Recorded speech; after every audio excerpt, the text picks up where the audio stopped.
Ini buat kuliah Big Data ya.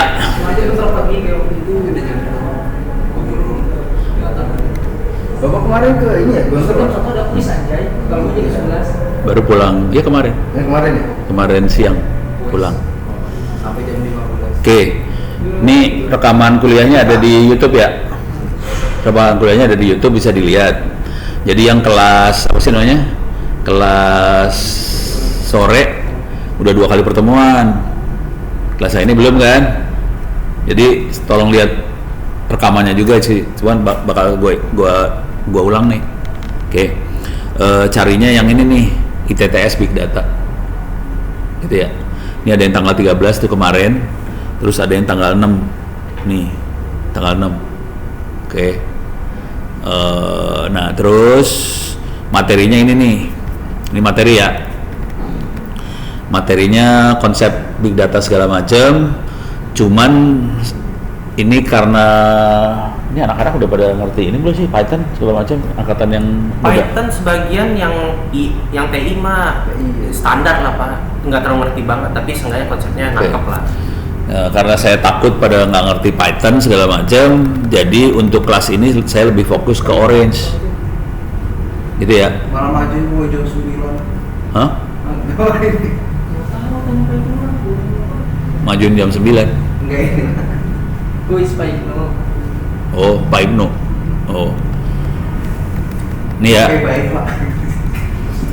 Awal dulu. Sebetulnya di materinya ada R, ada Python, ada Google Colab pakai Python juga, ada TensorFlow kelas. Cuman ini nggak dikasih. Buat semua keras ya? kan ya Pak? Hah? Buat semua. Apa? Atau Iya, buat semua kan? Ambil aja. Jadi kalau open course itu, kalau masuk open course ini yang kuliah yang nilainya dimasukin ke akademis ya. Kalau yang ada tulisannya open course aja itu nggak masuk ke akademis. Jadi kalau masuk ke akademis cari kuliahnya ada nomor 2024. Yang baru terbaru. Ya pokoknya semester ini kan saya bikin 2021 tuh maksudnya semester 1. Nanti 2042 itu yang semester depannya gitu ya. Jadi yang ini silakan masuk. Kalau mau masuk jadi bikin akun dulu. Nanti Udah ada belum? Nah kemarin tuh kok nggak salah nggak bisa ya? masa sih Belum udah di enter semua sama Pak Ono.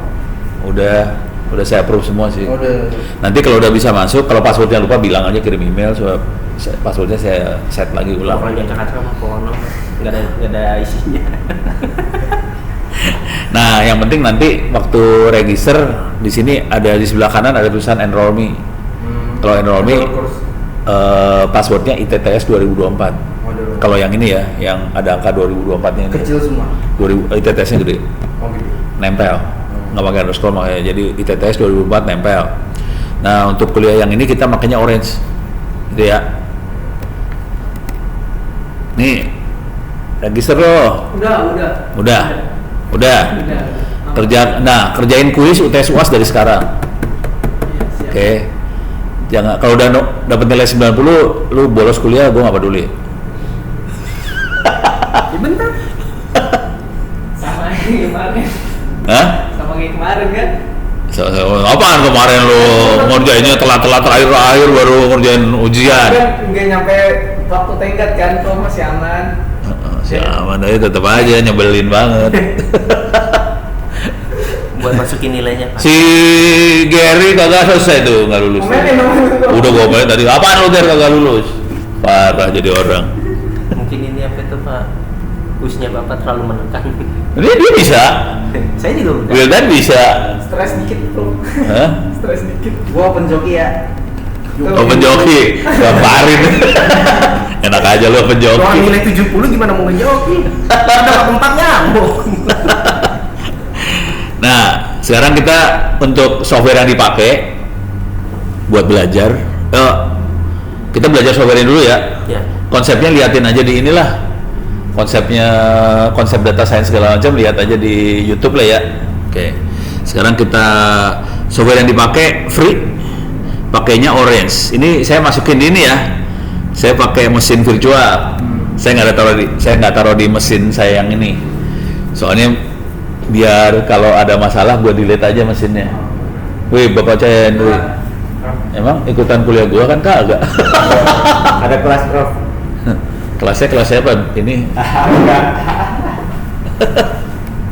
Mari hadir Prof. Prof, saya mau nanya dulu Prof. ya. Jenis-jenis data. Oke. Data warehouse, data people line sama yang lainnya tuh apa bedanya? Data warehouse, Data people line, data. people line, People orang. pipeline. Oh, Oh, pipeline. Iya, pipeline. ini kalau mau gampang. Tapi bagus sih ada pertanyaan ini saya direkam ya. Boleh. Kalau paling gampang cari jawabannya pakai bar. Deh. Oh, Prof, bar. Tapi udah ganti nama jadi Gemini ya. Iya. Tapi masih suka pakai chip itu sih. Kalau buat nge-refresh ChatGPT lebih bagus. Iya. Tapi kalau mau cari definisi segala macam si Bart lebih bagus. Jadi tergantung buat apa sih. Oke, sekarang apakah data warehouse? Paling gampang itu sih cara nyarinya, gombal banget sih.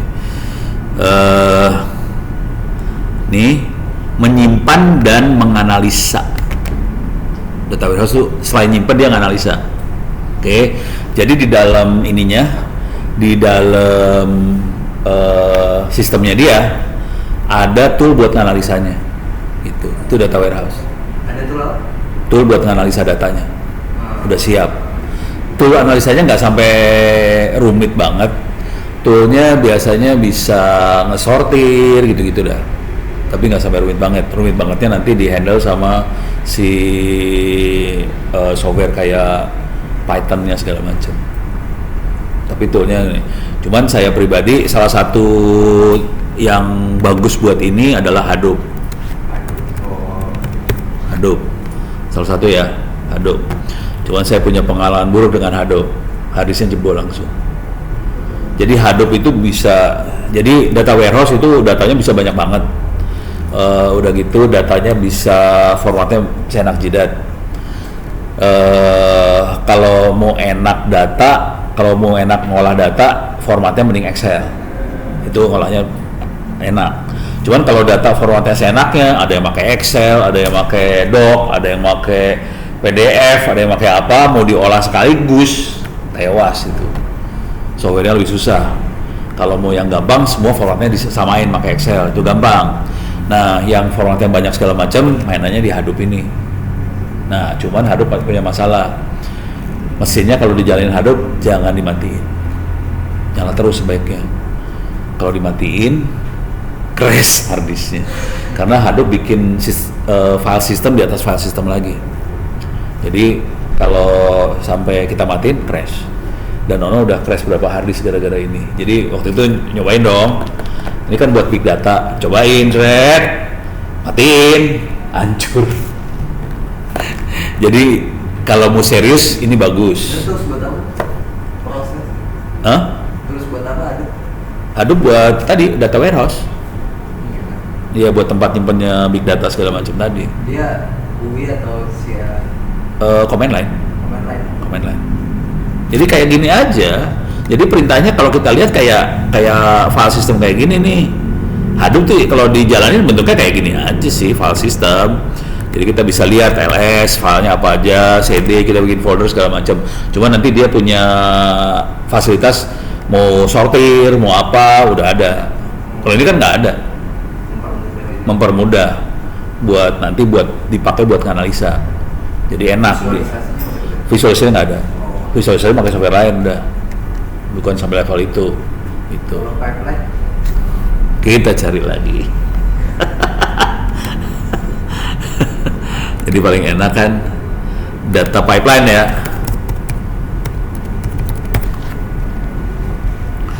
Data pipeline. Oke. Bayangkan pipa buat nyalurin air. Oke. Cuman yang dialirin bukan air, data. Nah, jadi datanya direndeng nih supaya diproses di sebelah sana. Dibikin sistem. Iya, bikin sistem buat proses data. Dan prosesnya nanti bertahap nih. Oke. Data mentahnya bisa diambil dari mana aja, bisa dari aplikasi, database, bisa file, kemudian datanya bisa dibersihin tuh dari sampah-sampah segala macam yang nggak perlu dibuangin, udah gitu disaring buat dipakai. Jadi fungsinya pipeline kayak inilah, kayak ban kalau di pabrik bikin ban berjalan lah, ban berjalan sumber, tapi yang dijalanin bukan ban, yang dijalanin data.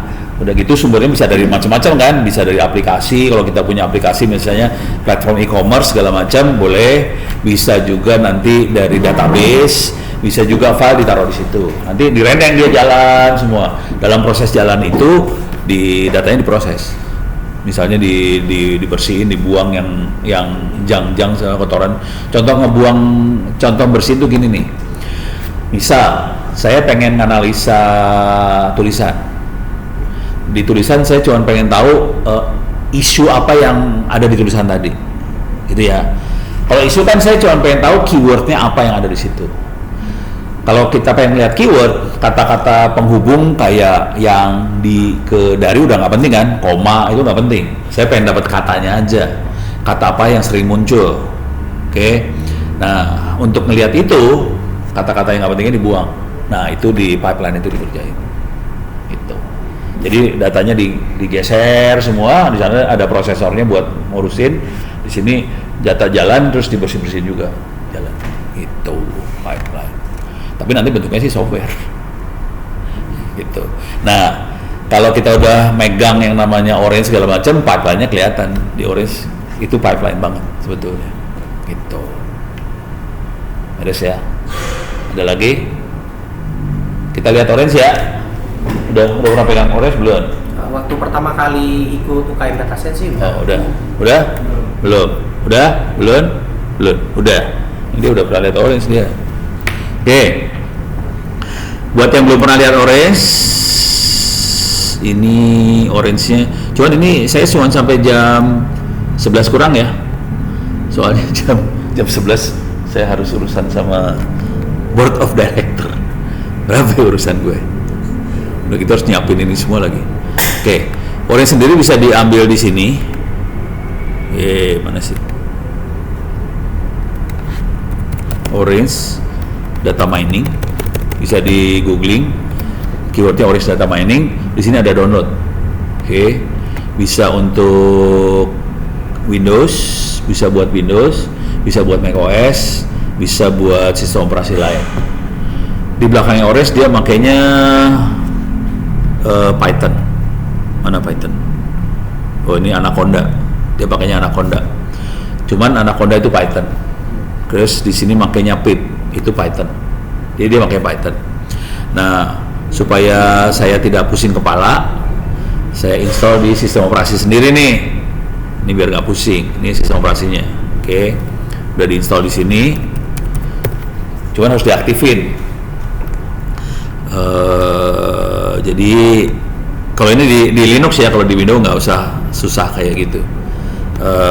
Saya cari dulu. Sekalian ngasih contoh aja sekalian ya. Orange.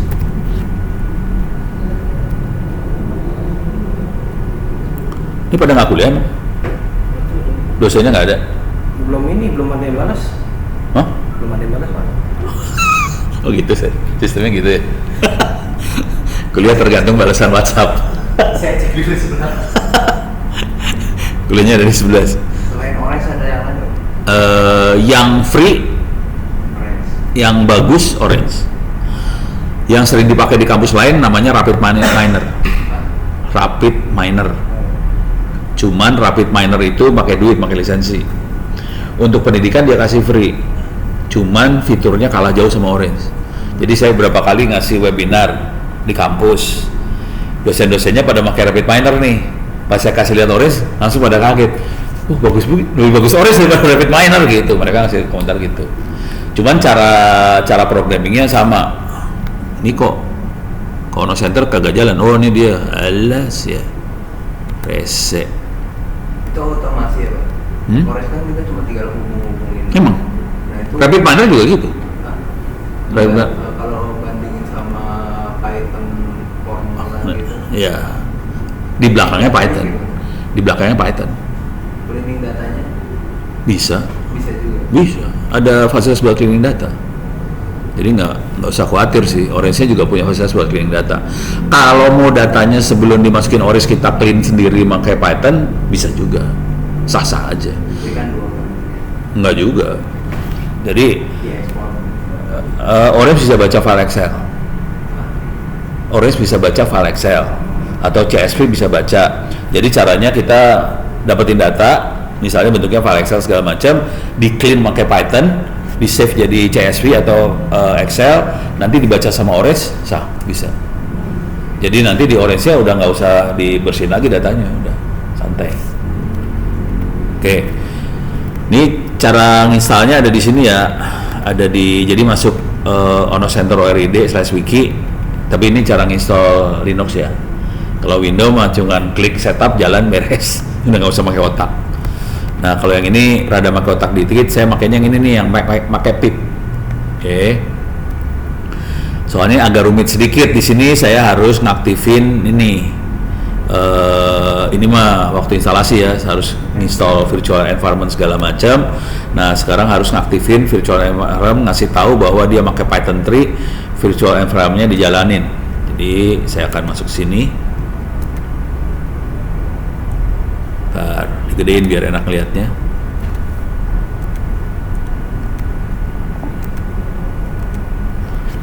CD Orange ini, terus virtual environment Python, salah nulis, Python sama dengan Python 3, terus virtual environment-nya diaktifin.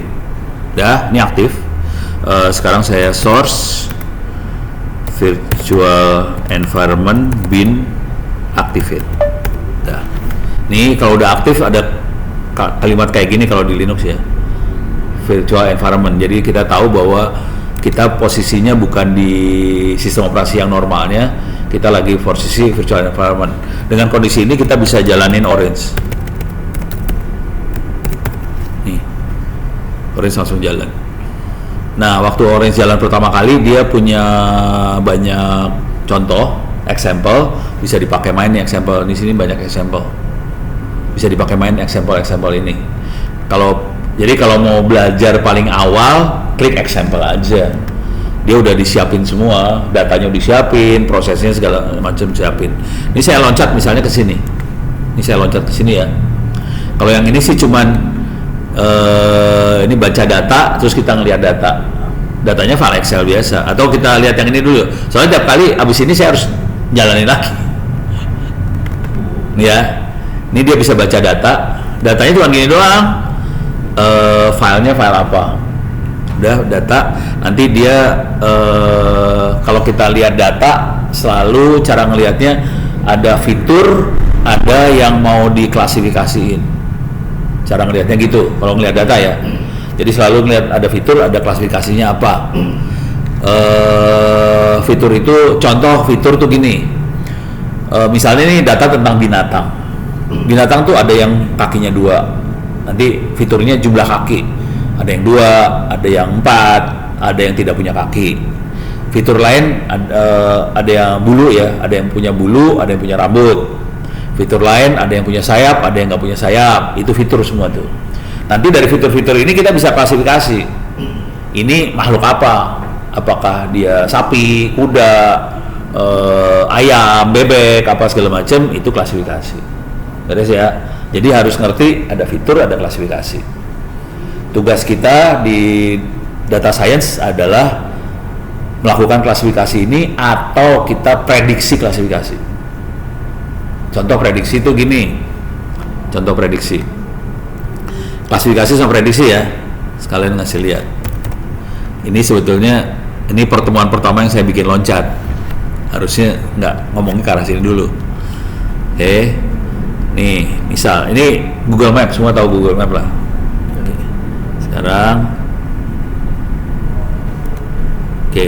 Bapak habis dari Padang Panjang. Hah? Bapak habis dari Padang Panjang. Habis dari Padang Panjang. Awal tahun. Habis habis dari Gontor kemarin. Nih kita lihat traffic ya. Coba nih lihat traffic lah. Oke. Ini traffic di Google Map. Pertanyaannya, kalau warnanya hijau jalan lancar atau macet? Lancar. Kalau warnanya ini nih merah gelap, macet banget. Orange, ya, lancar. kuning agak macet. Ya, ramai lancar ya. Oke. Itu namanya klasifikasi. Jadi jalan macet, lancar segala macam klasifikasi. Itu klasifikasi nih ya. Nah, pertanyaannya, jadi buat dapat itu semua kita harus punya data kan? Jadi yang teknik yang namanya big data, AI, machine learning selalu harus punya data. Data itu kadang-kadang diambil secara sah, kadang-kadang diambil secara tidak sah. Contoh, ini pertanyaan yang ini ya. Kalau yang lain lagi, kalau mau lihat kayak gini lah, Tokopedia. Ini ada iklan nih Tokopedia nih. Pertanyaannya, iklan setiap orang sama beda? Beda Pak. Beda. Oke. Gua harus autentikasi pakai WhatsApp. Oke, tapi iklannya beda ya tiap orang. Sama aja sama ini. Pertanyaannya sama Tokopedia. Pertanyaan di ini aja Google Map dulu. Bagaimana Google tahu jalannya macet? Dari mana? Dari riwayat masa lampau. Dari detik. Ini Kondisi sekarang nih, bukan masa lampau. Gimana dia tahu sekarang macet di sini? Dan kalau kita jalan ke situ macet beneran kan? Nah, kalau dia tahu macet jalannya, dari mana dia tahu? Satelit. Dari akses Satelit salah. GPS. GPS. Iya, GPS. Bagaimana data GPS bisa sampai ke Google? Akses kan? Akses apaan? Internet. Akses internetnya Google? Hah? Yang akses GPS. Yang akses GPS. Jadi yang akses GPS ke Google, GPS-nya ada di mana? HP.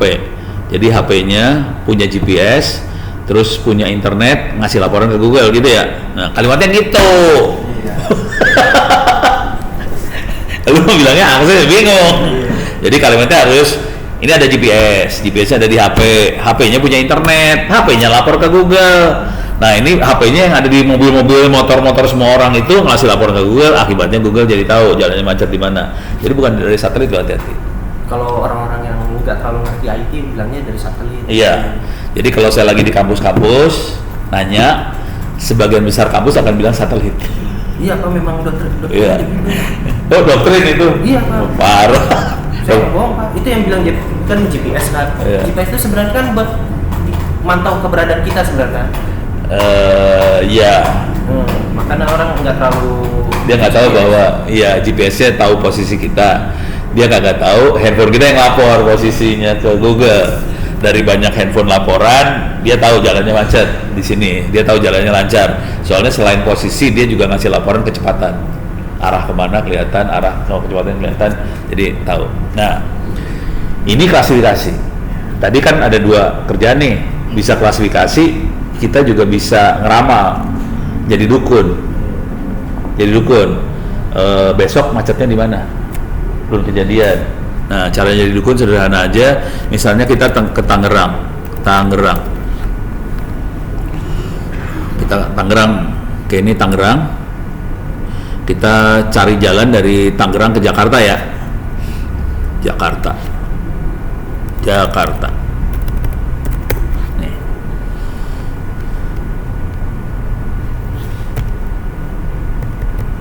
Ya. Ini ya digedein lah. Ini Tangerang ke Jakarta sekarang. Oke, live now. Jadi itu bukan ramalan, bukan dukun karena dia sekarang. Kalau saya mundurin di part 8 jam 10.30 sekarang, bukan dukun juga. Kalau saya mundurin ini ke tadi pagi biar horor lah sekalian. Macet jam berapa sih biasanya? Jam 8 ya? Jam 6 juga udah macet. Hah? Saya kan tiap hari Pak PP Jakarta. Oh ya? Jam 7 aja ya? Ya. Sama temen jam 7 aja ya? Oke. Ini ngalangin ini banget sih. Ini kata-kata ini bikin ngalangin banget nih, nyebelin nih. Bisa dibuang nggak ada kata-kata ini ya? Enggak, Pak. Soalnya memang udah sistemnya udah begitu. Iya, rese nih ngalangin. Tapi kelihatannya ada kelihatan macet ya? Iya, Pak. Ini tadi pagi jam 7.15. Oke. Ini tanggalnya 14 hari ini ya. Iya. Oke, sudah kejadian. Ini namanya history, bukan dukun. Kalau tanggal saya rubah ke tanggal 15 besok. Udah kejadian belum? Belum. Belum. Gue rubah ke besok. Oke. Macetnya sama beda? Beda. Saya rubah ke hari Sabtu ya. Tolong lihat macetnya ya. Tolong lihat macetnya. Sabtu. Macetnya sama beda? Nggak ada. Nggak ada macet. Hari Minggu Sama. nggak ada macet. Hari Senin. Ini ya. Tanya. Macetnya beda ya. Iya, Pak. Pertanyaannya, kok Google tahu? Belum kejadian loh ini. Ini dukun. Kalau saat ini macet, masuk logika tadi. Handphone punya GPS, handphone punya akses internet, GPS-nya, handphonenya ngelapor ke Google posisinya. Nah, sekarang ini belum kejadian. Kok dia tahu? Gimana caranya? Ini yang namanya data science, big data tuh ini ya. Gimana? Memprediksi kejadian itu mesti kayak hari Senin biasanya macet gitu. Terus kayak diprediksi nih kemungkinan macet gimana. Ini namanya prediksi. Gimana caranya dia prediksi? Pakai data. Iya, pakai data. Data apa yang dipakai? Hah? Historis. Jadi dia cara ngeliatnya biasa sederhana banget. Tiap hari Senin bulan Maret, minggu kedua, kira-kira minggu kedua kan, macetnya kayak gimana? Ya udah dia tahu kira-kira macet gimana. History. Beres ya? Jadi dari history bertahun-tahun dia bisa lihat berapa tahun Google ini mata-mata kan? Dan hasil mata-matanya disimpan. Ini juga sama ini sih sama tadi Tokopedia, iklan tadi ya, iklan Tokopedia. Tadi iklan di Tokopedia, iklan tiap orang sama beda? Beda. Gimana caranya dia bedain iklan buat tiap orang? Dari story HP. History apa? HP. Jadi habis buka apa, akses apa. Dia habis buka, maksudnya dia habis ngelihat produk apa? Dari keyword juga bisa. Dia nyari apa? Dia beli apa? Diklasifikasi. Jadi diklasifikasi juga.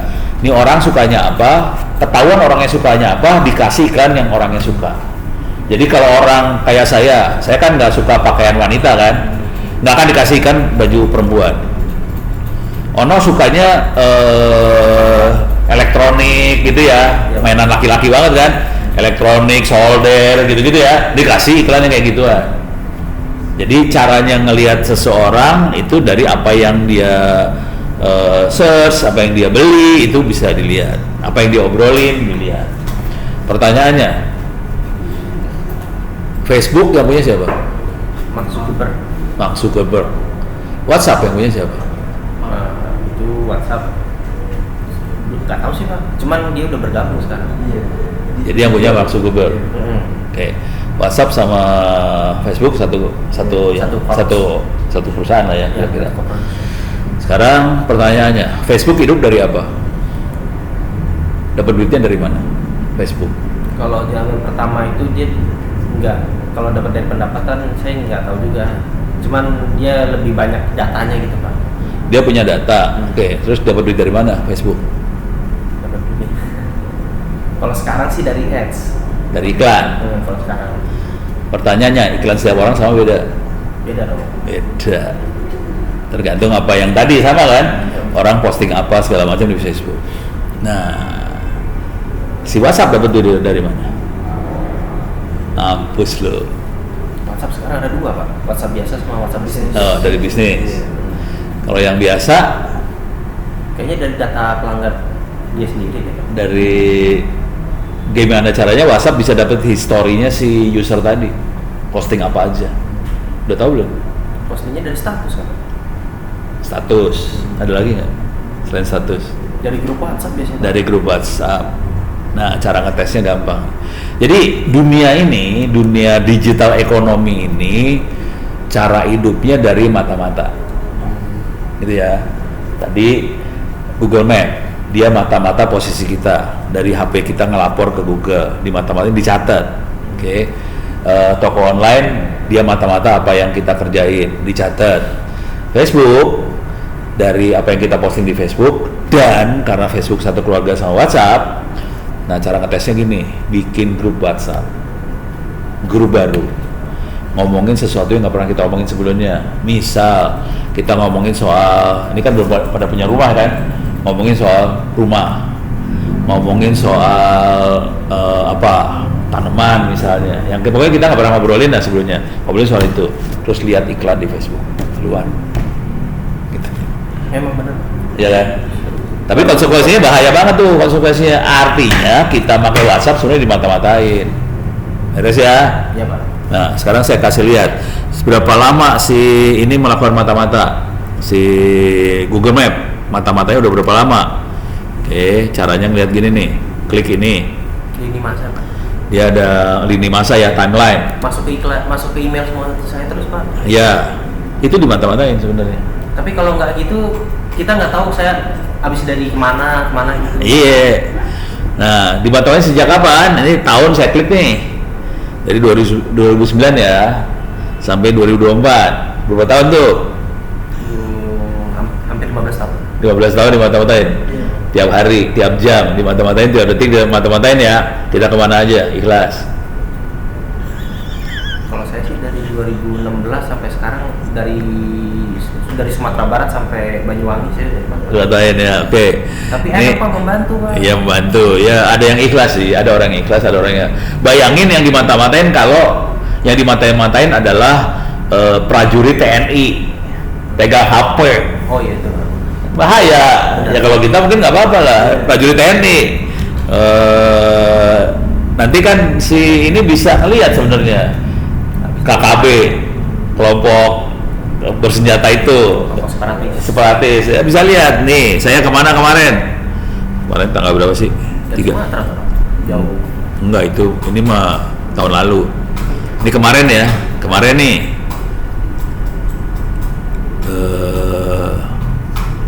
Ke Bandar Lampung sih. Coba kemarin gua kemana? Ada deket aja Pak. Oh berarti nggak kecatat yang ke ini ya? Ke Gontor kok nggak ada sih? Itu Pak, lokasi di HP Bapak nggak dinyalain, lokasi sama GPS. Oh iya. Makanya Oh iya, ini HP-nya istri, bukan HP-nya Ono. Bagus nggak Pak, bagus. HP saya nggak bisa dimonitor sama ini soalnya. Lupa gue. Kakak saya juga ada negor Pak, kalau kemana-mana jangan nyalain GPS. Justru kalau nggak nyalain GPS, nyasar Pak. Iya. Tapi kira-kira gitu ya. Oke, udah ngerti ya. Nah, sekarang kita masuk ke sini. Gue punya waktu. Ya. Saya harus cabut nih, bentar lagi, 5 menitan lagi cabut. Ini cepet aja ya.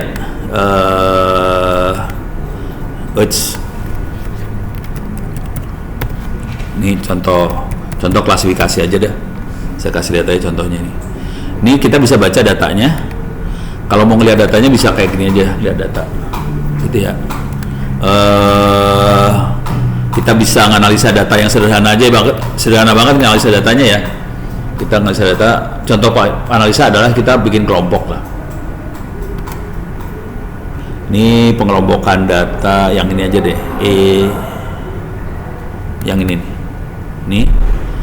Ini datanya sama, ada fitur segala macam. Ini ada iris tuh bunga ya, iris setosa, iris versicolor sama iris virginica bunga, ada 3 bunga. Terus datanya adalah dia tadi datanya ngukur panjang bunganya berapa. Nah dari panjang itu kita bisa klasifikasi ini kategorinya iris yang mana. Nah ini klasifikasinya nih. Ini contohnya ada sepal length, sepal width. Kalau kita pakai sepal, kelihatan yang versi color sama virginica susah diklasifikasi, soalnya kecampur. Kalau yang biru pisah sekali. Tapi kalau kita pakai petal, nih lebih gampang klasifikasinya. Tapi ada bagiannya ini susah. Ini kita klasifikasi pakai mata. Tugasnya kuliah ini adalah klasifikasi pakai algoritma. Gitu. Terus ya, oke. Tolong lihat rekaman di YouTube karena itu nanti lebih detail lagi. Saya pindah ke sana nih ya, kalau mau ikut juga boleh sih. Gue ada ini webinar sama BOD, Board of Director. Berabe urusannya, ini harus dimatiin dari sini.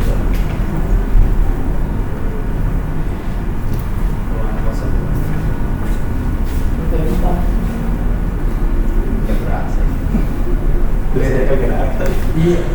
Kita tumit ya. Kita kan Udah sama ya. Ini ada sudah dikabarin. Dikabarin yang lain udah nunggu rame. kalau Ono sih, gua ngasih taunya ntar kayak kemarin saya ngasih taunya di email aja ya. Iya. Jadi tanggal minggu depan saya masih bisa, minggu depannya lagi kayaknya masalah deh. Kalau nggak salah dipanggil sama Sesko.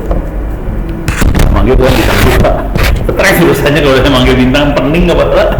Mendingan dia manggil orang biasa. Kalau bintang kan susah nolaknya. Perwira Pak, ngomongnya dihargai terus. Iya, dia lebih terhormat daripada kita. Iya. Sama rakyat. Bapaknya lo mampus lo. Oke, kita pindah ke ruang 1, kelas 1. Beres ya, berdasar. Yakin? Ini udah slide di ujung. Udah dipoto ya? Udah Bu, aman. Bu jaga aja Bu, dia mah. Iya ini. Emang bener ya? Bandel. Gak bisa ngomong gitu. Bandel dikit. Bandel banyak loh. Yang ikut kelas saya siapa? Bertiga Bro. Saya, Alfi, sama Sharoni. Bertiga. Cuman datang lo. Iya. Oke. Jadi ceritanya gini deh. Mumpung belum mulai kan. Bentar. Lu masuk ke open course. Iya. Open course Gagas ACD. Search 2024. Enroll ke kuliah mikroprosesor. Cuman hari ini saya jam 10, jam 11 itu webinar sama Board of Director-nya Astra. Oke. Jadi kalau mau ikut webinarnya silakan. Saya di sini. Nggak apa-apa ya? Ikut. Tentang apa, Prof? Hah? Tentang Tentang cyber security. Kalau mau ikut juga boleh. boleh.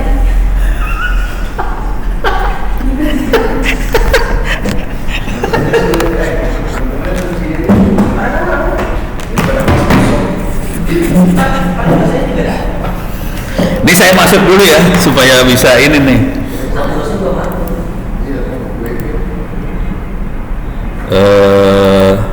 Kalau nggak salah dia makainya Google ini deh. Ini dia.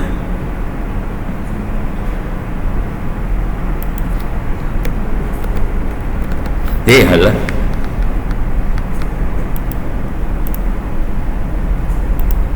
Oh ini dia.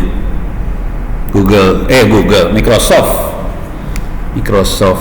Bukan nih Google apa Microsoft ya? Nggak tahu gue.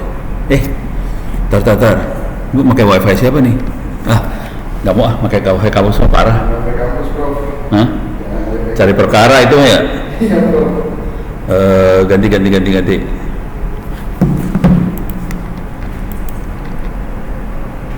Berapa jam webinar Bro? Setengah jam. Atau setengah? Setengah.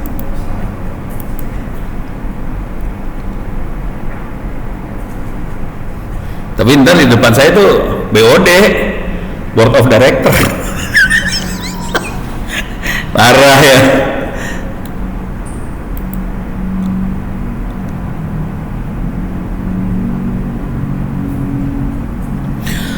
Jadi tolong masuk ke ini ya, masuk ke mana sih tadi? Ini, masuk ke open course, oke. Terus nanti search 2024. Ada 2, ada big data, ada satu lagi apa sih? Ini kalau dicari mikroprosesor, oke. Ada big data, ada mikroprosesor. Big data, TI. nggak akan ngambil. Harapan saya. Tapi kalau lu mau ngambil juga nggak apa-apa. Boleh Bro. Ambil big data boleh ya, sama mikroprosesor ambil. Big data silakan diambil. Kalau mau kerjain ikutan kuliahnya juga boleh, nggak masalah. Tapi nanti Bu Via marah-marah jangan. Passwordnya ITTS 2024. Oke, ITTS-nya gede ya.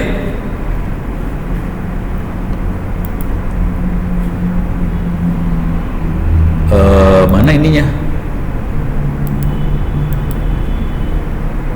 Oh, ini dia.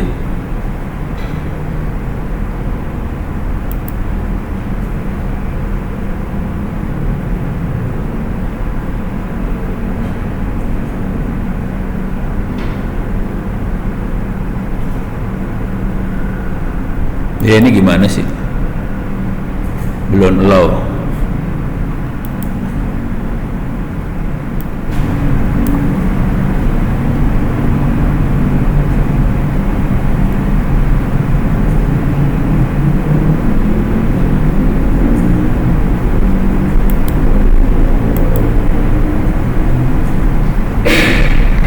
Ini ada blur kagak sih?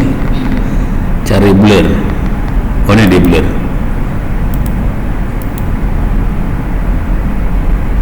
Join now. Yang ini bukan bro, yang ITTS 2024. Ya. Satu mikroprosesor. Ya. Ya. Terus tolong kasih tahu yang lain deh. Kuisnya tolong dikerjain dari sekarang. Jadi kuis bisa dikerjain dari sekarang, UTS bisa dikerjain dari sekarang, UAS bisa dikerjain dari sekarang. Kalau bisa nilainya bisa 100. Oke, saya masih ada 7 menit lagi nih. Ini sambil nunggu ya. Ini kasih lihat mikroprosesor nih. Materinya udah sempat saya bahas di kelas ini ya.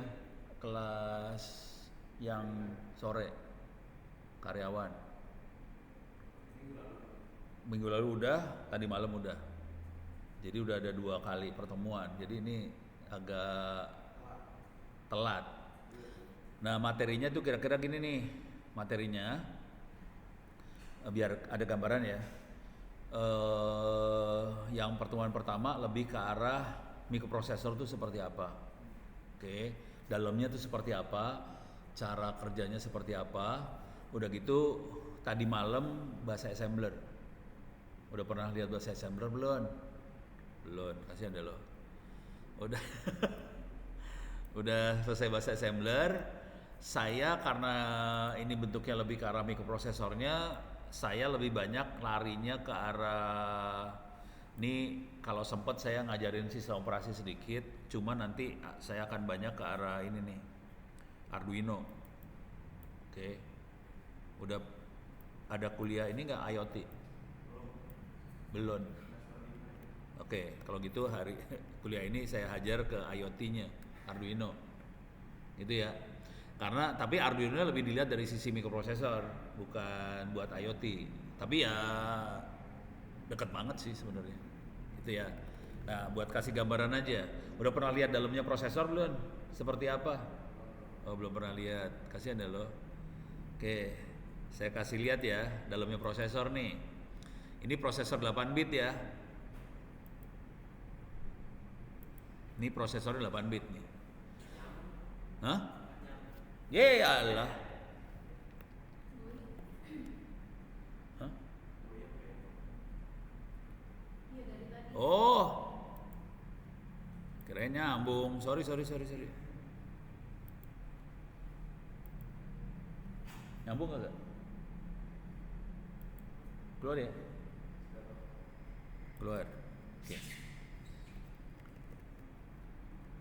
Ini dalamnya prosesor kayak gini nih. Mampus lu.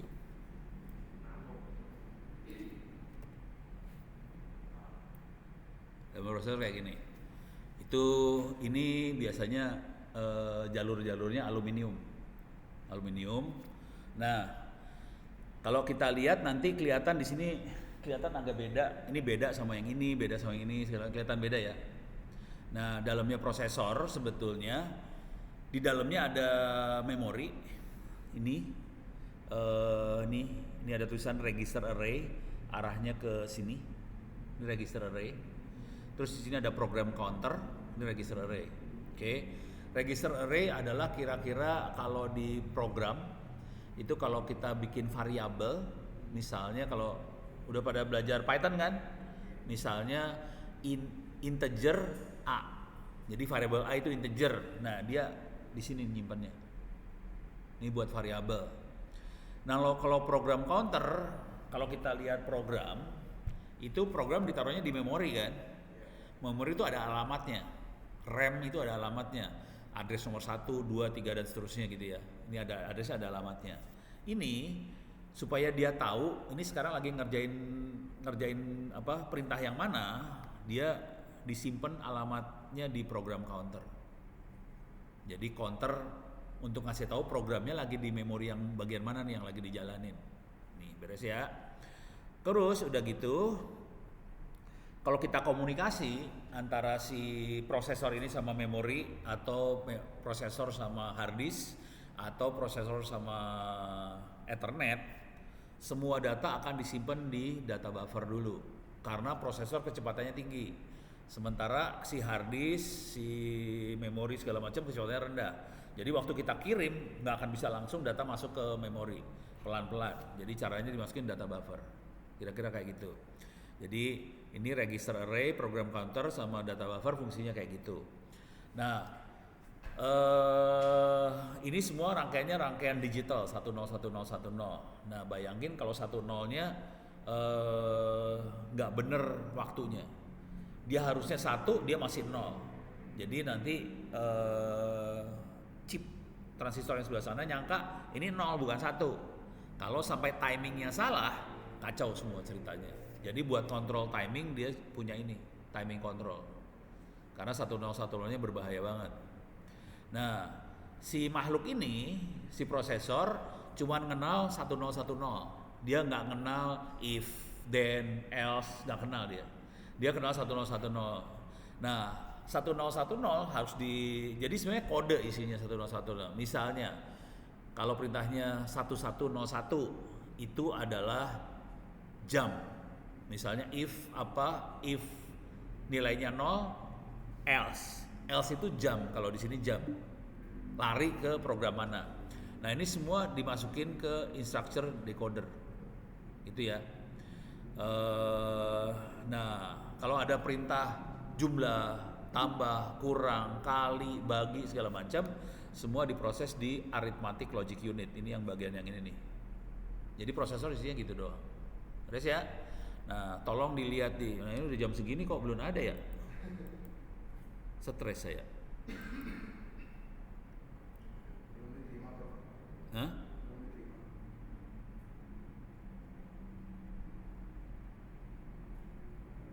Iya. Coba gua keluar dulu. Coba masuk lagi.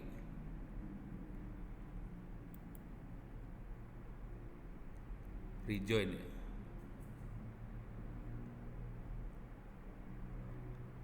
Udah ya.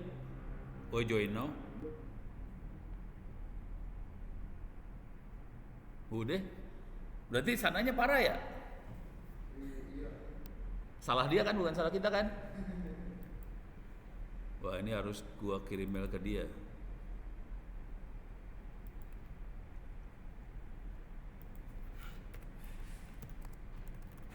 Saya sudah join.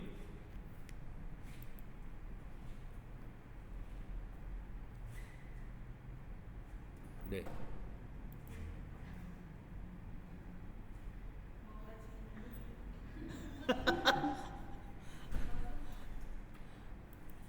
Ini yang BOD Astra ini saya mau nerangin. Jadi ini petinggi ya. Jadi mereka bukan karyawan biasa. Mereka petinggi. Tujuan akhirnya adalah ngasih tahu ke board of directornya Astra urusan cyber security. Jadi intinya gimana meyakinkan mereka supaya mereka lebih lebih aware tentang cyber security gitu aja sih. Ujung-ujungnya mudah-mudahan mereka mau bikin kebijakan urusan cyber security, kira-kira kayak gitu. Cuman saya belum di approve. Dapatnya waiting. Alah, resek. Hah? Iya nih parah banget.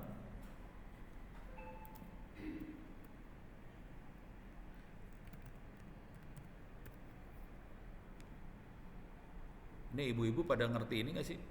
Orange? Pada mainan Orange belum? Belum ya? Hah? Yang ngerti mahasiswanya nih. Ini penjahat-penjahat ini ngerti nih. Hah?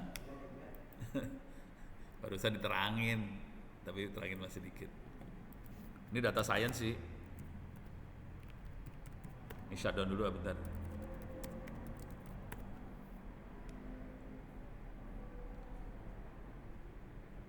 Kok nggak ada ya?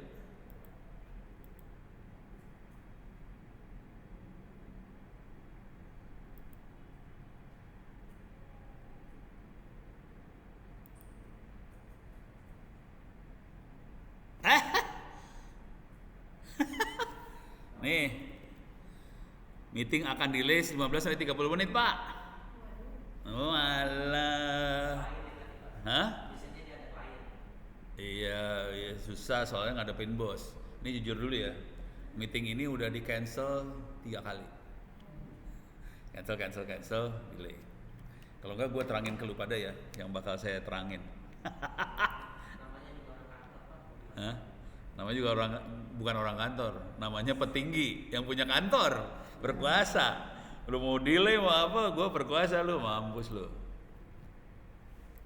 Ini yang mau saya terangin ke dia ya. Saya kasih lihat aja biar salah. Oke. Ini dia. Oke.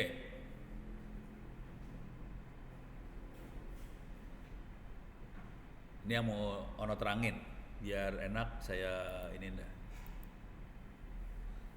Jadi saya terangin ke sini dulu biar pada ngerti. Oke. Ini sekalian teknik nerangin pimpinan. Cara nerangin pimpinan sama cara nerangin mahasiswa beda banget. Sama cara nerangin orang awam beda. Oke. Kalau mahasiswa cara neranginnya tuh gini. Mahasiswa sama pelajar SMA, SMK kira-kira nggak beda jauh. Cara neranginnya adalah ngasih lihat teknik orang ngehack, gitu ya. Setelah tahu bahwa teknik hacking kayak gimana, terus orang belajar teknik pertahanan, kira-kira kayak gitu. Nah, kalau orang awam bukan ngehack, ngasih lihat korban yang dihack. Contoh, saya kasih lihat korban yang dihack ya. Nih, gue kasih lihat aja korban dihack nih. Ini korban nih ya.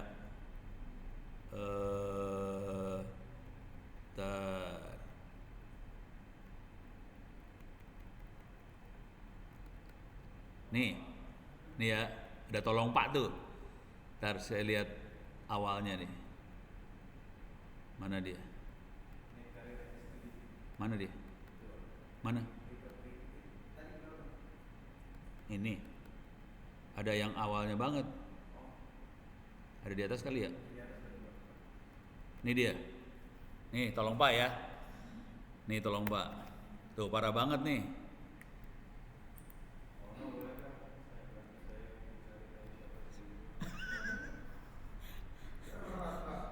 Parah loh. Nih saya kasih lihat lagi yang sama parahnya nih. Nih perkenalan nih. Parah nih.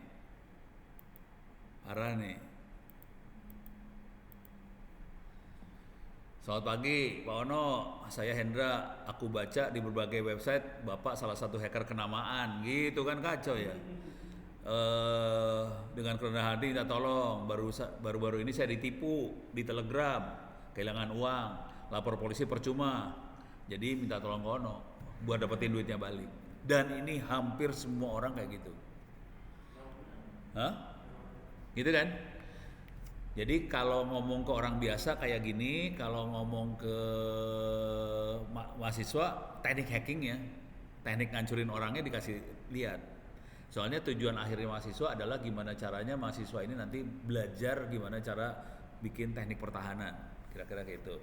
Tapi kalau orang awam kasih tahu nih korban kayak gini nih kalau jadi korban, gitu. gitu. Ini masih nggak seberapa nih, korban yang lebih gila kenanya $71, $71.000. Kalau dikali 15 kira-kira 1 miliar. Ada sih, bentar, emailnya bisa saya temuin nggak ya?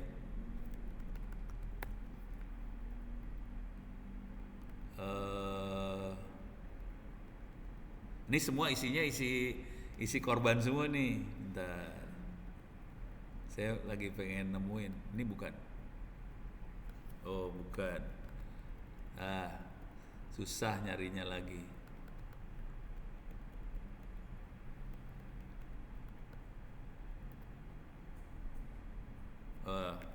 Susah lah. Nyarinya susah. Pokoknya ada yang sampai 71 ini ya. Nah, udah.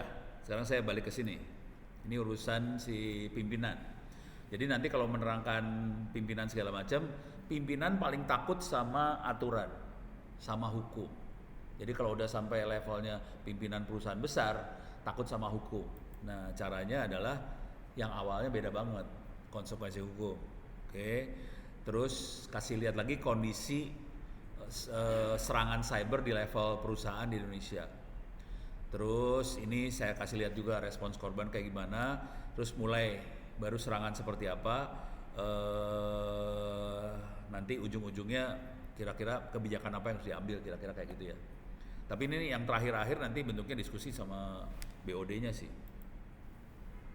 Konsekuensi hukumnya langsung 6 tahun penjara 1 miliar. Atau 6 tahun penjara 50 miliar. Tahu nggak ITE sama PDP bedanya apa?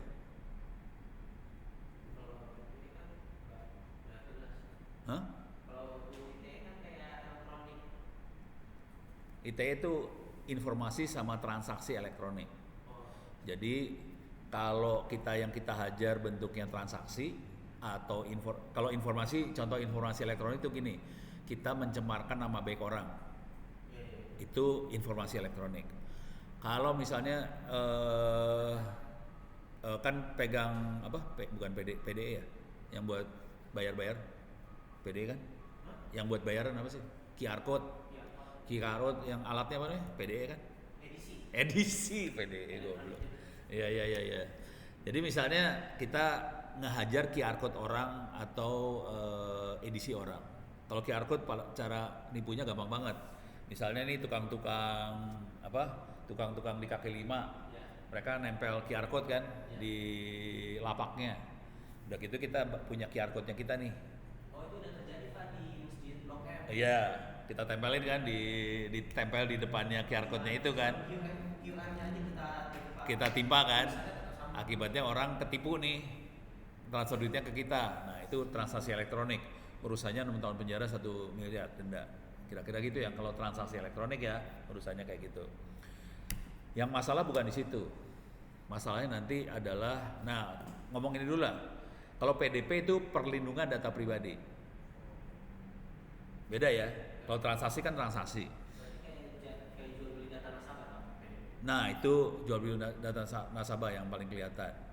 Jadi misalnya, dan ini kejadian loh, jangan khawatir, gelo. Kejadiannya. Dari KPH. Iya, itu. Iya, jadi KTA itu kan punya data nih, dijual. Dari kartu kredit Pak. Iya, ya itulah. Diarsip pakai pensil. Iya, ini urusannya 6 tahun penjara atau 50 miliar. Saya 2 hari kerja, saya harus berhenti aja takut Pak. Ada jadi satu halaman itu ada nama HP, 50 orang itu antara aktif sama nggak aktif. Itu masih ini saya 1 lembar pegang di kantor dalam tempat perintan 1 ring mana? Iya. Dan itu dijual. Iya. Gitu. Saya kan di DBS, cuman standar charter, BSKK, BNI segala macam ngumpul semua gitu Pak. Ya. Memang. Ya gitu deh. Habis masuk berita, nama kerjanya telemarketing, saya langsung tahu Pak. Hah? Telemarketing kerjanya. Udah bangkrut. Bukan Pak, saya langsung keluar takut. Enggak, tadi udah apa tadi? Karena masuk berita telemarketing. Iya. Telemarketing kan kerjanya orang nawarin KPA segala macam. Karena status pekerjaannya itu kayak ilegal Pak. Iya. Soalnya kan ngeganggu orang. Iya. Sama ditanya dapat data dari mana? Iya. Dari bar. Akhirnya saya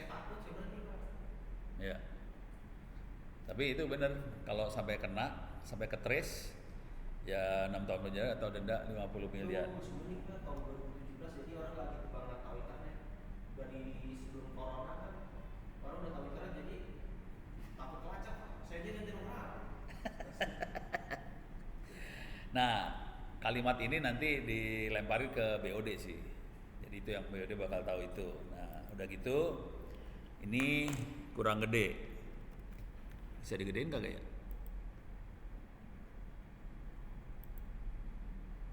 Gua baca kagak sih? Aduh. Ini saya bacain aja ya. Jadi menurut Kominfo 2019 sampai 2023 kasus pencurian data ada 76 kasus dalam negeri. 35 kasus dari 76, jadi hampir setengahnya itu terjadi di tahun 2023 aja, awal Januari sampai Juni. Oke. Dan makin kesini makin parah. Contoh kasus yang parah adalah BPJS, 19 juta pengguna lepas datanya. Kasus yang lain Bank Syariah BSI, Bank Syariah Indonesia, itu jebol tanggal 8 Mei. Oke. Datanya 1,5 terabyte data pribadinya jebol. Nah, yang seru dari kalimat ini sebenarnya gini nih. Pernah ngopi data 1,8 tera nggak sih? 1,5 tera? Belum pernah? Bayar. Kurang dari 1 giga pernah. 10 giga berapa lama? Lama ditinggal, nggak tahu deh. Lama ya? Bayangin 10 giga tuh lama. Jam kan ordernya ya? Bayangin kalau 1,5 tera. Bisa hari kan? Coba pakai logika aja. Ini ada orang nyuri data berhari-hari. Kok banknya nggak tahu? Itu masalah besar itu masalah di orang IT. Cuman hari ini kasus ini ditutup. Jadi dibungkam. Jadi kebetulan ini kalau dilihat ya, BPJS tenaga kerja itu plat merah, Bank Syariah Indonesia plat merah. Terus data paspor WNI dari imigrasi plat merah, Dukcapil plat merah, data kartu SIM card Telkomsel plat merah semua ini. Jadi tadi yang teorinya berapa tahun penjara, 5-6 tahun penjara, denda 50 miliar tidak berlaku di sini sebenarnya. Itu. Cuman kan saya akan ngomong di depan direkturnya Astra. Ya, plat merah tidak berlaku, buat lu berlaku. Rese. Nah, ini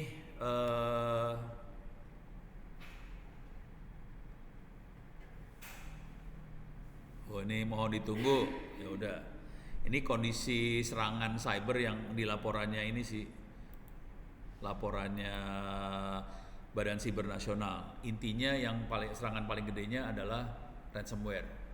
Oke. Ini pertanyaannya, tahu ransomware nggak sih, Pada? Kalau dengar istilahnya ini Pernah dengar ransomware? Nggak tahu. Pertanyaan sederhana dulu. Kira-kira ransomware bisa dideteksi pakai antivirus kagak? Nggak bisa. Bisa deteksi ransomware? Kenapa nggak bisa dideteksi? beda, kalau antivirus kan buat perangkat. Ransomware kena ke perangkat. Cuman beda aja gitu Pak. Nah, beda. Tapi harus ngerti secara teknologi, harus ngerti ini bedanya. Nih, contoh sederhana banget ya. Nih, kan kemarin kuliah jaringan kan? Awas lu kalau nggak bisa jawab. Coba di jaringan kalau kita enkripsi pakai VPN, datanya bisa kelihatan nggak? Bisa, tapi datanya acak-acakan, tetap kita nggak bisa lihat dalamnya kan? Karena datanya diacak. Jadi kalau kita pakai VPN, data diacak, kita nggak bisa lihat dalamnya. Nah, kisahnya adalah virus zaman dulu itu tidak diacak, bukan tidak terstruktur. Jadi datanya kelihatan, virusnya kelihatan. Makanya antivirus bisa deteksi ini virus apa. Jadi kalau virusnya misalnya ada perintah 101.1.1.0 terus 01 apa gitu, terus si antivirus tinggal lihat tabel. Kalau datanya 101.1 ini, datanya ini virus ini. Datanya kayak gini virus ini, datanya kayak gini virus ini. Kalau ransomware datanya diacak, konsekuensinya antivirusnya nggak bisa tahu ini apa. Jadi yang namanya ransomware si datanya nggak bisa kelihatan. Gitu, beres ya? Itu ransomware. Jadi serangan paling gede hari ini namanya ransomware. Dan itu yang nyerang namanya BSI, kena serangannya ransomware. Akibatnya antivirus yang ada di BSI nggak bisa deteksi bahwa itu lagi diserang. Dan sampai hari ini sebetulnya datanya masih kacau dalam BSI. Ya memang udah lumayan rada beres, tapi masih ada yang masih kacaunya masih ada, gitu ya. Oke, ini adalah kondisi laporan yang ada di polisi. Jadi kalau polisi lebih ke user biasa, yang paling banyak laporannya adalah ancaman. Orang ngancam lewat internet. Yang kedua banyak adalah pencemaran nama baik, penghinaan. Yang ketiga adalah pemerasan. Jadi 3 ini yang banyak. Ini ada perjudian, sorry, yang lebih banyak lagi perjudian. Judi online, judol. Oke. Ada judi online, ada pinjol, judol. Oke. Ini contoh korban. Ini yang tadi ini ya, korban. Ini dia tertipu 30 juta. Oke. Dia tertipu ke 30 juta.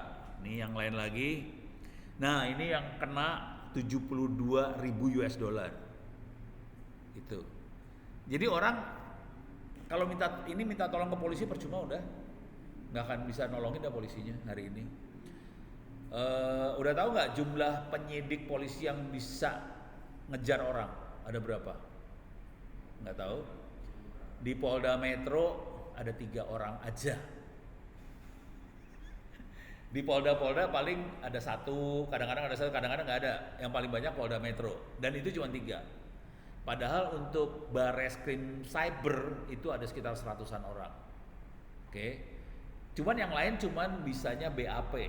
Kalau tahu BAP kan orang, jadi terdakwanya duduk di depan kita bikin cerita, udah gitu dicatat. Jadi bisanya gitu, tapi tidak bisa nangkep terdakwa, nggak bisa. Dia bisanya jadi tukang ketik gitu. Jadi kondisinya parah banget gitu ya, beres ya.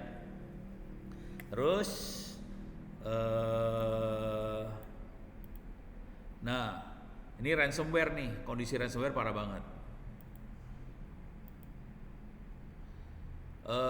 Serangannya tiap 11 detik tahun 2021.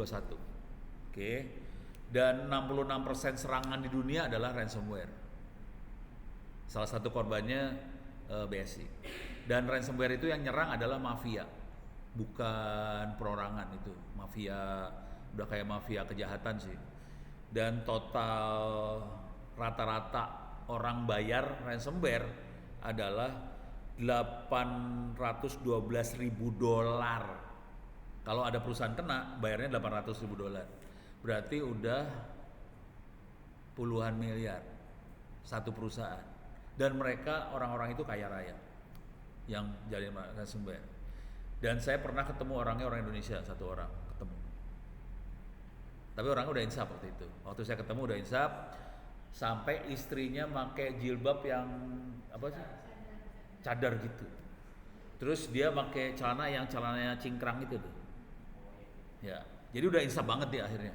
Jadi dia tadinya hidup dari ransomware, akhirnya ya kayak gitu ya, takut, insaf, akhirnya dia kayak gitu.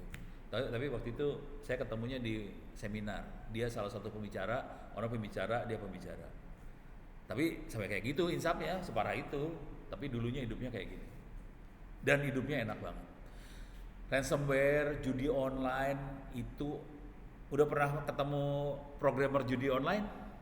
Belum. Paling itu di podcast aja kan. Di podcast. Cuma ngasih tahu gini loh sistemnya, dimainin sama sistem. Iya. Dimainin sama sistem dan kita transfer duitnya nggak balik sih sebenarnya. Nah, kalau buat awal-awal pemancing. Buat pemancing dibalikin, tapi kalau udah sisanya mah nggak balik. Dan yang seru, saya pernah ketemu sama programmernya langsung. Kemudian udah insaf juga. Jadi yang orang ketemu udah insaf ya. Ketemu programmernya langsung yang judi online, dia itu sampai ceritanya gini. Lu jadi programmer judi online, lu minta apa aja dikasih. Mau rumah ada dikasih, mau mobil dikasih, mau apa dikasih, duit nggak ada batas. Sampai kayak gitu kalau judi online. Bayangin duitnya kayak gitu, ini baru programmernya, belum yang punyanya, lebih parah lagi. Nah terus kan Kominfo kan bikin situs buat blokir situs porno kan. Orangnya yang pegang, yang di Kominfonya lapor ke saya, Pak, kemarin orang judi online ngubungin saya, ngomongnya sederhana aja, Pak, lo minta apa, gua kasih. Itu separah itu sebetulnya. Jadi dunia hitam seperti ini duitnya kenceng banget sih. Oke. Sekarang saya kasih lihat simulatornya ya. Ransomware. Ini simulator ransomware. Oke. Ini ada namanya Ran Simulator. Nih. Ransomware ada simulatornya, Ran Simulator. Jadi kita bisa bikin ransomware, terus kita bisa kirim ke komputer buat dites. Kenapa saya ngasih lihatnya Ran Simulator? Soalnya kita perlu ngetes. Jadi caranya kita, ini salah satu teknik buat kebijakan di cybersecurity ya. Teknik yang kebijakan cybersecurity adalah kita bikin latihan buat semua orang supaya tahu bahwa ini ransomware kayak gini kerjanya dan sejahat ini ransomware. Tapi supaya nggak jahat banget, kita bisa bikin simulatornya. Ini bikin ransomware, nanti ransomware-nya kita kirim ke WhatsApp group punya kantor perusahaan. Kalau ada yang ngeklik, dia akan masuk ke komputernya, udah gitu akan ngehajar komputernya, komputernya akan dienkrip segala macam. Nah, tampilannya kira-kira kayak gini nih. Ini tampilannya. Ini tampilannya. Jadi kalau kita tadi jalanin Run Simulator, kita bisa lihat ransomware ini lagi jalan di mana. Lokasi jalannya di kota apa kelihatan nih, kalau di zoom in nanti kelihatan dia jalan di mana. Jadi si hackernya dia bisa lihat, oke, ini software-nya jalan di mana, kelihatan. Terus kalau kita turun ke bawah lagi, kita bisa lihat komputer siapa aja yang kena. Kelihatan di ini dashboardnya dia. Ini kan kelihatan Run Simulator namanya ya. Di dashboardnya dia. Ini yang bikin bukan orang bule, yang bikin orang Indonesia, namanya Cyber Army, pimpinannya namanya Girindro. Orang baik, tapi dia ngerti dunia hitam tahu, terus dia bikin kayak ginian. Terus kalau ada perusahaan yang mau nyewa, disewain sama dia. Oke. Nah di sebelah sini yang penting nih, ada komputer yang kena statusnya kayak gimana, encrypted sama uploading. Ini ada yang bahaya nih, uploading. Kalau encrypted artinya si komputernya, semua file dari komputer itu sudah di-encrypt. Encrypt nggak bisa dibaca lagi. Jadi waktu saya lagi ngasih seminar tentang ransomware, selesai seminar itu ada beberapa ibu-ibu datang, Pak, kalau udah kejadian, jadi ini ibu-ibu orang akuntansi nih, kayak Bu Anin kalau di sini ya. Jadi Anin, bayangin dia tuh Anin, waktu dia kerja lagi entry data keuangan, komputernya ke encrypt, udah gitu filenya nggak bisa di save. Dan itu data keuangan, nangis tuh, ibu-ibunya nangis beneran tuh, asli. Jadi yang posisi encrypted itu datanya udah nggak bisa diapain, komputernya nggak bisa diapain. Ini ada satu posisi lagi, uploading. Jadi jahatnya ransomware adalah kalau sampai si virus masuk dan virusnya itu nggak akan bisa dideteksi sama antivirus, virusnya masuk tidak terdeteksi, udah gitu pas masuk semua file yang ada di dalam komputer itu dikirim ke internet sama virus tadi. Makanya tadi si Bank BSI bisa sampai 1,5 tera ke transfer, kayak gitu dia.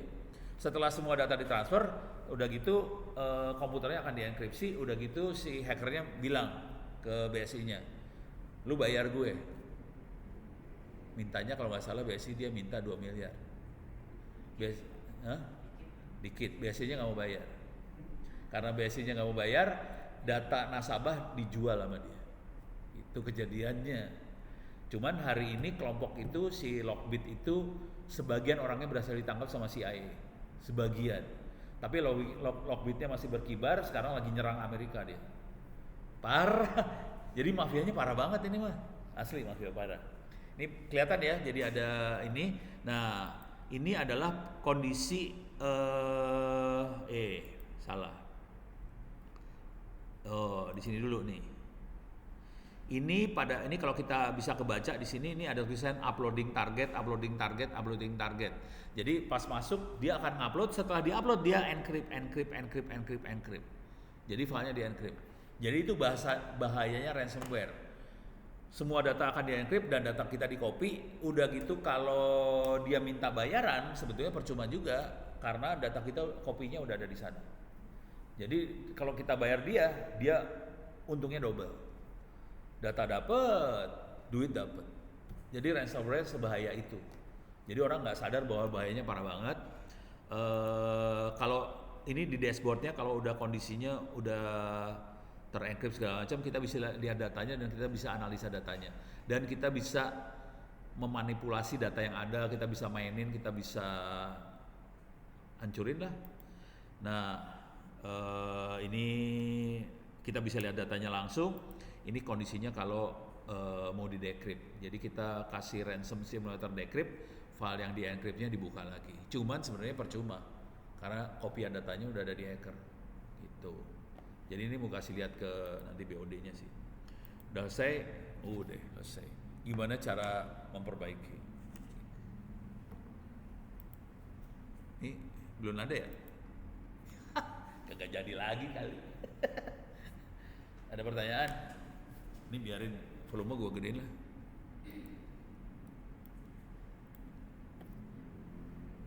Pertanyaan? Paling soal ini sih Pak, kayak internet banking. Jadi saya kan pernah tuh udah login segala macam, tinggal mau ngirim uang tapi itu nomor rekeningnya udah ada. Cuma tiba-tiba pas mau masuk key saya pakai token. Nah kata orangnya nggak bisa transaksi.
kumaha ya teh?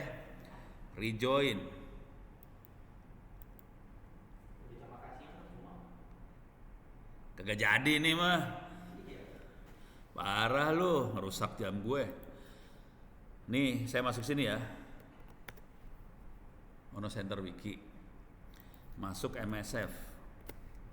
Oke. Metasploit Project. Oke, turun ke bawah. Sini. Nih. Masuk sini.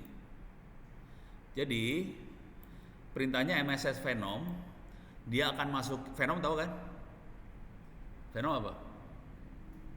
Venom. Venom virus lagi. Hah? Venom racun. Lu pakai Google Translate cek racun ya. Jadi ini aplikasi yang ngasih racun ke aplikasi lain. Oke. Aplikasinya .apk misalnya ya. Kakak dikasih racun sama dia .apk-nya. Jadi caranya .apk dikasih racun. Dah. Ini APK-nya udah beracun nih. Gimana caranya APK-nya sampai masuk ke perangkat orang? Cari, grup WhatsApp. Cara masukinnya blow-on banget sih cara masukinnya. Cara yang paling blow-on misalnya gini, undangan. Udah hafal dia. Kan yang lagi terjadi sekarang. Iya itu persis ini caranya. Jadi undangan, saya hampir kena kemarin. Cuman jadi hampir kenanya gini, kan dapat bukan undangan yang ini dapatnya ini dari Tiki, JNE kayak gitulah. Oh iya, paket. Bapak ada paket, tolong diklik aplikasinya gitu. Tolong diklik ini ya, ada paket. Pokoknya biar paketnya dikirim harus diklik. Cuman pas mau ngeklik, loh kok ini .apk, wah nggak beres. Ini kalau masuk kacau nih handphone gue, jadi tahu. Jadi masalahnya gitu. Kalau ini udah jadi dan bisa disebar, oke, kalau udah berhasil disebarin. Ini saya jalanin aja nih ya, Kali Linuxnya saya jalanin. Ini kita nyerangnya pakai Kali Linux di sini. Ini Kali Linux lagi jalan, saya kasih lihat aja. Jadi Kali Linux itu software yang biasanya kita pakai buat nyerang. Nih, free, bisa di-download, bisa di-install. Cuman saya posisinya sudah jalan di VirtualBox ini. Kali Linuxnya kondisi running. Coba lihat, ini dia. Oh, masih belum selesai bootingnya. Kalau udah bootingnya udah jalan, nanti saya kasih lihat MSF-nya tadi.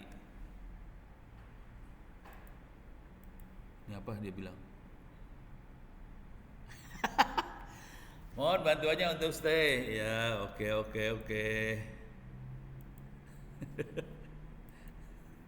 Parah. Ini mah sampai jam 12 juga belum beres ini mah. Gagal lagi dia, parah lu. Oke.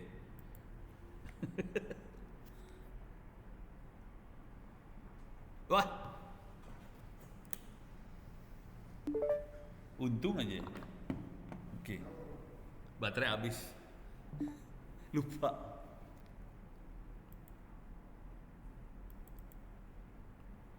Ini masih suruh stay.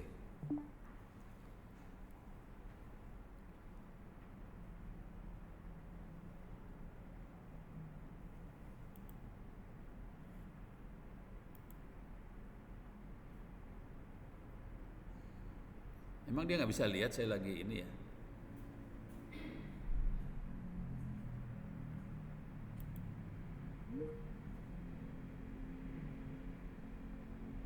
Oke, ini ya, Linux-nya lama banget sih. Ya nggak bisa. Linux-nya kelamaan buat di booting. Berarti yang pembobolan di aplikasi data itu mirip-mirip yang ya, kan ada tuh berapa kali kasusnya tiba-tiba salah menerima.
Oh masih ah.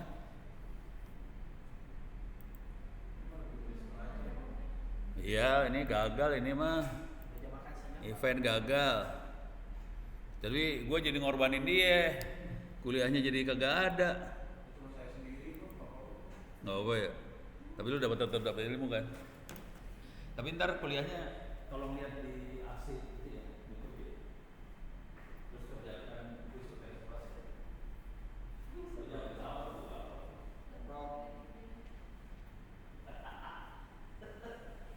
Oke, saya kasih lihat aja tadi ya, gimana cara bikin rojannya cuma gitu aja. Jadi kalau ada APK kita kasih venom. Nah, kalau sampai venomnya nggak masuk, terus kita tipu orang supaya install APK itu. Nah, terus kejadiannya adalah yang ini.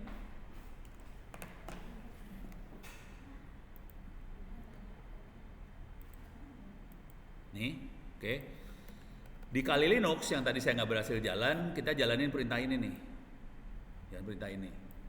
Jadi ini yang di awalnya adalah kita jalanin MSF console, dia jalan, konsolnya jalan. Udah gitu kita MSF console itu kira-kira kayak framework lah kalau di PHP, kayak framework. Kita tinggal jalanin payload, aplikasi buat terima sambungan dari luar. Kita kasih tahu IP saya berapa, port saya berapa, exploit jalanin. Udah gitu dia standby. Kalau ada handphone yang kemasukan apa sih tadi APK tadi, HP-nya akan ngomong sama Kali Linux-nya. Oke. Kalau udah ngomong, kalau berhasil connect, ini saya bisa ngirim perintah dari Kali Linux nih. Ini perintah dari Kali Linux ke HP. Walaupun kondisi handphonenya warnanya hitam layarnya, komputer ini bisa ngomong sama HP ini. Bisa komunikasi. Contoh perintahnya, cek root. Apakah handphonenya di root apa kagak?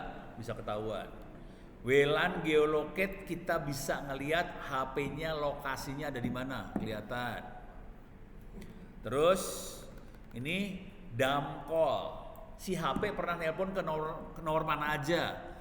Dapat semua nomor-nomornya. Terus yang ini dump SMS. HP ini pernah ngirim SMS kemana aja, isinya apa aja, dapat, gitu ya. Terus kita bisa ngirim SMS, send SMS dari HP itu ke nomor apa aja terserah, beritanya apa aja terserah, yang ngirim pakai nomor HP-nya kita, gitu. Jadi akibatnya apa? Kalau mau gombal banget sih kita bisa aja kirim SMS ke orang, tolong dong, gue pinjam duit sekian, nih nomor akun gue, transfer ke sini ya. Hah? Mama pulsa, itu kejadian. Dan jangan khawatir, istri saya pernah ketipu 3 juta. Saya juga 2012 juga hampir ketipu pas mobil Jazz katanya. Oh, Tapi dari kita dia Pak. oh iya. Waktu itu di BlackBerry perangkatnya, cuma emailnya itu beda sendiri warna merah dan tulisannya dapat hadiah mobil itu. Iya. Suruh telepon, saya telepon, saya ladenin Pak. Awalnya mobil Jazz katanya ya masih putih lah gitu. Iya. Minta transfer 15, ditepok sama orang tua, mau ngapain gitu, bla bla bla. Akhirnya dia nyerap apa itu agak kesel SMS itu 350 gitu, mulai dari 15 juta sampai 350. Ribu. Tetap nggak ada. Hah? Nggak jadi saya kira. Akhirnya nggak jadi. Bapak udah ngomong lu mau mobil apa, ntar gua kasih gitu. Nah itu kirim SMS bisa nih ya. Yang parah yang ini nih. Webcam list. Dia bisa ngelihat kamera di HP kita ada berapa, misalnya kameranya ada 2 depan belakang. Terus kita bisa tempel, pilih kamera nomor 2 dengan kondisi HP-nya kayak gini ya. Warnanya hitam layarnya. Udah gitu kita bisa webcam stream. Webcam stream tuh artinya apa yang ada di kamera, videonya, gambarnya dikirim ke laptop ini, kita bisa dengerin, kita bisa ngelihat apa yang ada di kamera itu. Gitu. Ini kejadian nih. Gitu. Softwarenya ada di Kali Linux tadi. Cuman tadi Kali Linux kayaknya memorinya kegedean deh. Saya harus kecilin memorinya, nggak kuat ya. Gitu. Beres. Ini sambil gua standbyin untuk detik-detik terakhir sebelum saya matiin aja. Mana sih? Sini ya. Ya. Parah. Mau makan siang Pak. Ya udah bubar. Ada lagi? Nanti kalau BSI sekarang aman nggak? Soalnya ibu saya kan nanggung di situ kan,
Wah, mohon bersiap sebentar.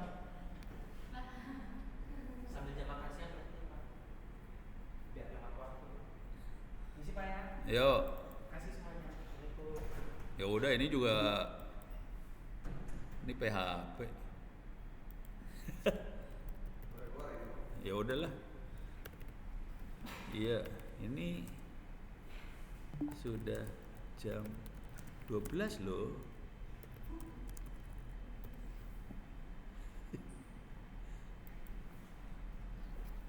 Kasih ya Prof. Oke, oke. Nanti yang satunya di mana Prof? Ya, di perpustakaan atau di ruang dosen.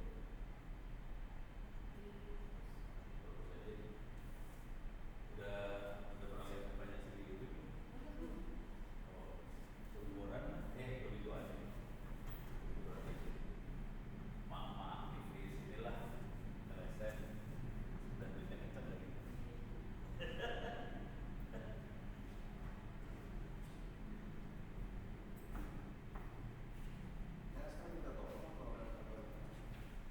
Jadi ID-nya mereka, minta tolong saya buat ngomong ke direktur, enggak perlu kasih wawasan dong direktur kita. Gitu. Gitu.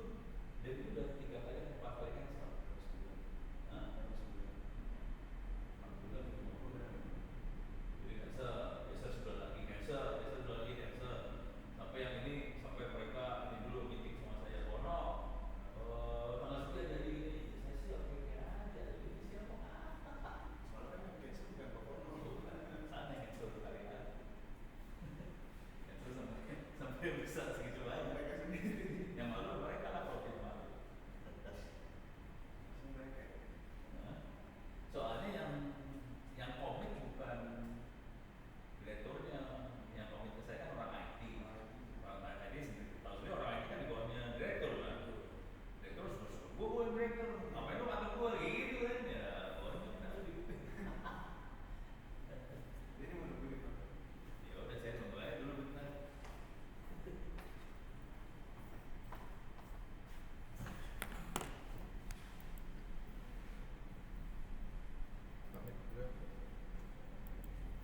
Sip. Pastiin kerjain ya, kasih tahu anak-anak ya. Hah? Apaan? Cuma bertiga. Kalau mau ini nggak apa-apa.